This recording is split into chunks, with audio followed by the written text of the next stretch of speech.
share this absolutely bizarre recipe with you that I found on my social media stream and thought it sounded far too crazy to be true. So of course I had to try it.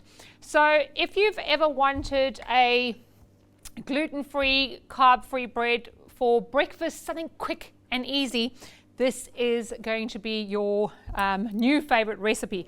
So what we need is one big old tablespoon of your favorite peanut butter. You could use crunchy, you could use smooth.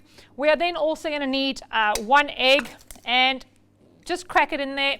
You need to do this in a bowl because we are going to have to get this into a batter, and it is a little bit of work because your egg and your peanut butter, being different consistencies, are not really going to want to blend together very easily. The third ingredient is just a 1/4 teaspoon of a fresh baking powder. So make sure your baking powder is still active, and I always recommend having another tablespoon on hand. So what we're going to do is we're just going to smash this paste. We're going to bring it together in a batter, and then all we need to do is put it into a coffee mug, and you can see I've chosen one that's going to have nice straight sides. We're going to spray that with the canola spray, and then it takes 1 minute in the microwave.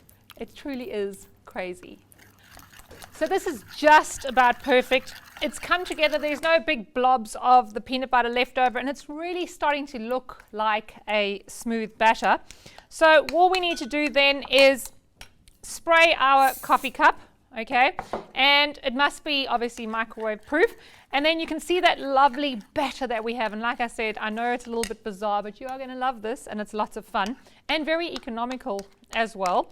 So into the mug it goes, and like I said, we just cook that for 1 minute, and you can either eat it straight as it is, or you can load it up with more butter and peanut butter. Totally up to you. So that was 1 minute in the microwave, and if you're going to do a double batch, I did a double batch as well just to show you, that was 1.5 minutes in the microwave. So as you can see, it's this strange, crazy little bread. Came out nice and clean, and so that's a single and that's a double batch. But what's really interesting here is that gorgeous texture that we get, and of course that's quite hot.